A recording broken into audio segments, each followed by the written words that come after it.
It's been months since The Acolyte was unceremoniously canceled after it was a complete and total failure, both from a ratings perspective, which we could tell from the very beginning, based on the things that Disney said about the show itself and its terrible Nielsen ratings. And then, of course, from how people felt about the show, it got completely destroyed by the audience. The audience rejected it wholeheartedly. And this $200 million flop, Disney came out and said, yeah, no season 2 for us. Well, here we are, and because Disney Star Wars fans, specifically fans of The Acolyte, are some of the dumbest people in the world, we have a new report about the end of the year, about 2024 in streaming, that goes out of its way to say what a failure Star Wars and The Acolyte were on Disney+, and somehow, because some members of the media and some Star Wars actors and stupid Disney Star Wars fans have interpreted as this, they think that it's a good thing. Star Wars The Acolyte at the top of the garbage pile on Disney+. Well, it's reported a little bit differently other places, like this at Inverse. The Acolyte was the most watched Star Wars show of 2024. Literally, quite literally, like being the tallest midget. That's what that is to brag about when it comes to bragging rights. And you have articles like Collider saying this. We now have even more proof The Acolyte shouldn't have been canceled. The report literally says exactly the opposite of that. But this is what the mainstream media does. This is what out-of-touch dumb fucks do. This is what low IQ, absolute mouth-breathing fucking idiots do. They take a report that says, this was an embarrassingly low-rated show. No one tuned into this. It was a viewership disaster and a failure. And they say, hey, we told you we needed more Acolyte. Look, what a success. And it's pushed by some of the very people that were part of The Acolyte. Rebecca Henderson, if you don't remember Rebecca Henderson, it was the unlikable green bitch, Master Vernestra, who, by the way, is married to Leslie Headland, who's pushing some of these things. Tell me again they canceled the show because no one watched it and not because you know why? You think that Lucasfilm was appealing to YouTubers. That's what your theory is. Instead of admitting that you have a failure on your hands, this is what you're doing. And they're taking apart from this story right here. Broadcast was surprisingly resilient in 2024 amid production declines. It goes over a lot of stuff. And it mentions that on a Disney Plus streaming service that was a complete and total failure for original content, that The Acolyte was the second most viewed thing on Disney Plus. Even gives you a number, 2.7 billion minutes watched for The Acolyte. If we had nothing else to base it on, I can see maybe why you'd be so retarded and think that's a success. But it's not. It's a catastrophic failure. Manny Jacinto shares this same bullshit to try to get people excited. Whoa, look at this. Shares Rebecca Henderson's story. Hashtag Leslie Headland. Trying to get people excited. The Acolyte should never have been canceled. We need a season 2. And a lot of dumb people like this will repeat it. I never want to hear again that The Acolyte cancellation was ever about numbers viewership when it was Disney Plus number 2 most viewed series in 2024. Just absolute clowns at Disney Lucasfilm. Renew The Acolyte, you cowards. Canceling the series shows just how fucking stupid and out of touch with the audience this fucking corporation is. You think that with all the data breaches and algorithms, they'd be able to crack the literal code. But no, more reactionary bullshit and stop churning. Hashtag renew The Acolyte. Make the cancellation make sense. Well, guess what? I already did it earlier this week, but I'm going to go even deeper. And I'm going to show you why this cancellation makes sense. Because Acolyte fans are quite literally too stupid to understand it. And Acolyte actors are too stupid to understand it. So don't worry. I am here to help you. Within the report you're using to talk about what a success this was, it goes out of its way to talk about how poorly The Acolyte performed. This is the report in question from Luminate. Luminate is a data gathering service, much like Nielsen, which tells you how many minutes people are watching different things. Luminate does the same exact thing. The force is not with the Star Wars franchise, according to the report you're bragging about. Despite a promising start, Star Wars series The Acolyte was canceled by Disney and Lucasfilm shortly after its first season finale. While mixed fan reactions were likely a factor, viewership for the show had waned, and with significant decreases after the first 2 episodes and into the finale. Star Wars Skeleton Crew hasn't fared better, With only one live-action Star Wars series set for 2025, Disney should consider retooling its strategy to address the franchise's diminishing returns. And then they show the comparisons between, so these lines, top one is Ahsoka, middle one is Acolyte, bottom one is Skeleton Crew.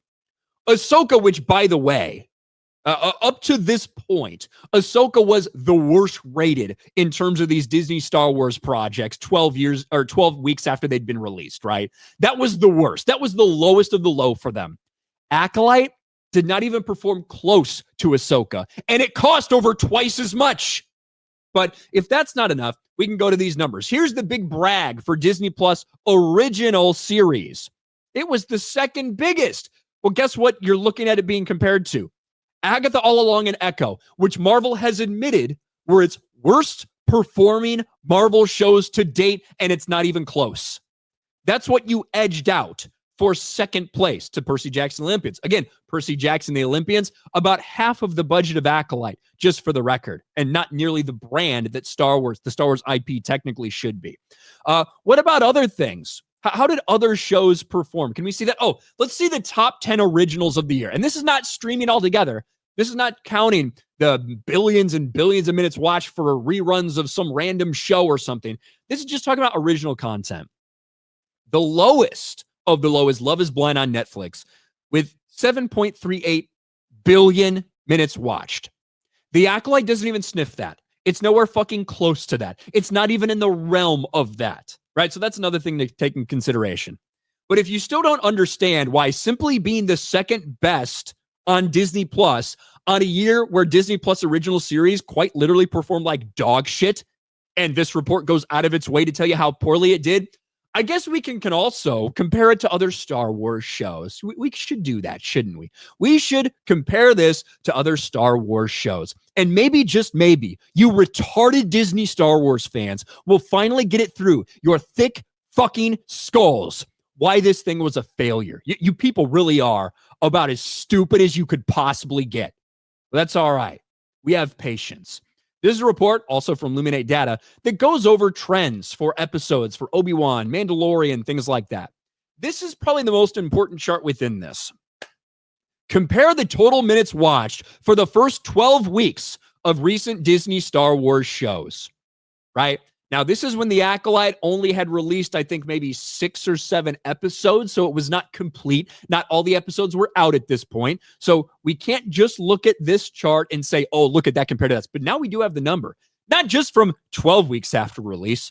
We have it from 6 months after its release, how the Acolyte performed with 2.7 billion minutes watched. I want you to look at the comparisons to some of these other projects. Now, granted, these don't have 6 months of data behind them. They only have 12 weeks. That's it. So really, we're doing the Acolyte a favor by comparing them to this. Mandalorian Season 3, right? Mandalorian Season 3, nearly 6.5 billion minutes watched. Well over twice that. In just 12 weeks, what the Acolyte had in 6 fucking months. And Mando Season 3 was not watched by a ton of people. In fact, it was a ratings collapse for them. But this is the data we have to go by for recent Star Wars shows for Luminate. Again, about half the budget of that, too. Book of Boba Fett, just over 6 billion minutes watched. Again, over twice of the Acolyte. Obi-Wan Kenobi had a catastrophic downtick in viewership, considered a ratings failure based on what they expected and how it started out. Just over 5 billion minutes watched. Andor, which very expensive show, similar in numbers in terms of expenses to Acolyte. So maybe that is a good comparison. What did Andor get? 4.2, 4.3 billion minutes watched. Well over. That's another 1.5 billion. That's 50% higher than the Acolyte. And then Ahsoka, which costs about half of what the Acolyte cost. Ahsoka with over 4 billion minutes watched, 4.2 billion minutes watched. Now, that doesn't mean that these are grand, huge, massive successes. Quite the opposite, literally, in some cases.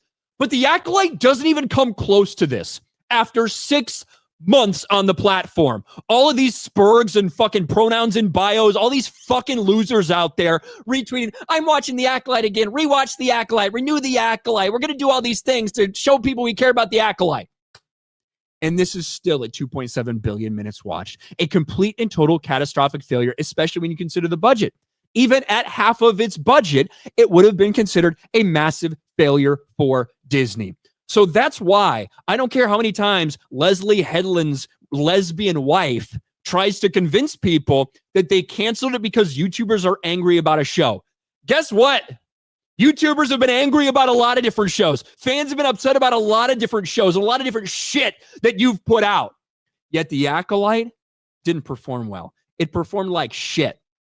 And just because people like this person, people like this person, people like this person, Manny Jacinto, Leslie Headland's gay wife, just because you guys are either too deceptive, right? You know what you're doing. You know this is bullshit. Or you're just too goddamn retarded to understand why this happened, that it was a ratings failure and being the second tallest midget on a disastrously poorly performing streaming service in 2024, and especially disastrous compared to every other Star Wars show. If you can't understand that, there's no hope for you. You might want to go up to Canada. I heard they have a special type of healthcare that might help you guys. Just saying. This is the truth about the Acolyte. It was the second tallest midget, and it is by far the biggest flop that Star Wars has ever had.